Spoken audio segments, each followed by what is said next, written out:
അപ്പോൾ ജനവിധി വിനയപൂർവ്വം അംഗീകരിക്കുന്നു.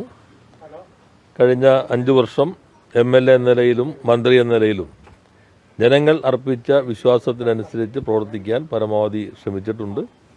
എന്നാൽ ജനവിധി കേരളത്തിൽ നിങ്ങൾക്കറിയാം, പൊതുവെ കനത്ത തിരിച്ചടിയാണ് ഇടതുപക്ഷ ജനാധിപത്യ മുന്നണിക്കുണ്ടായിട്ടുള്ളത്. കളമശ്ശേരി മണ്ഡലം കഴിഞ്ഞ തവണ പിടിച്ചെടുത്തൊരു മണ്ഡലമാണ്. ഇത്തരമൊരു തിരിച്ചടിയുടെ പൊതുഘട്ടത്തിൽ അതിനെ മറികടക്കാൻ കഴിഞ്ഞിട്ടില്ല എന്നുള്ളതാണ് യാഥാർത്ഥ്യം. എന്തായാലും കേരളത്തിലാകെ മുന്നണിക്കുണ്ടായ തിരിച്ചടി അത് പൂർണ്ണമായിട്ടും പഠിക്കേണ്ടതുണ്ട്. അങ്ങനെ ഒന്നും അല്ല ഞങ്ങൾ പ്രതീക്ഷിച്ചിരുന്നത്. പക്ഷേ ജനങ്ങൾ മറ്റൊരു രീതിയിലാണ് വിധി എഴുതിയിട്ടുള്ളത്. അതിൽ നിന്ന് പാഠങ്ങൾ ഉൾക്കൊള്ളും, ആവശ്യമായിട്ടുള്ള ചർച്ചകൾ നടത്തി ആവശ്യമായിട്ടുള്ള മറ്റ് നടപടികളിലേക്ക് പിന്നീട് പോകും എന്നാണ് കാണുന്നത്. കേരളത്തിലാകെയാണോ? കളമശ്ശേരി ഇപ്പോൾ കഴിഞ്ഞ തവണ നമ്മളൊന്ന് പിടിച്ചെടുത്തതാണല്ലോ. ഇതൊരു തുടർച്ചയായിട്ട് UDF ജയിച്ച ഒരു മണ്ഡലമാണ്. അപ്പോൾ അതിൻ്റെ ഒരു ഘടനയുണ്ട്. ആ ഘടനയിൽ പൊതുവെ ഒരു ഒഴുക്ക് വരുമ്പോൾ പിടിച്ചു നിൽക്കാൻ പറ്റാവുന്നൊരു ഘടനയുള്ള മണ്ഡലമല്ല കളമശ്ശേരി.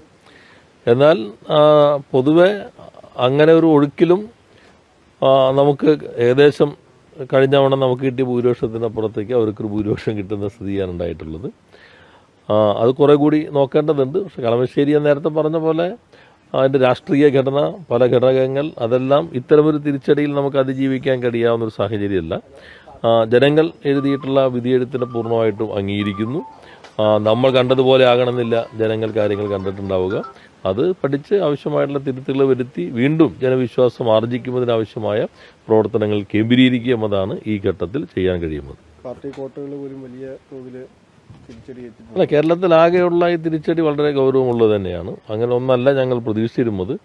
അത് ഞങ്ങൾക്ക് മനസ്സിലാക്കാനും ആ രൂപത്തിൽ കഴിഞ്ഞിട്ടില്ല എന്നതും വസ്തുതയാണ്.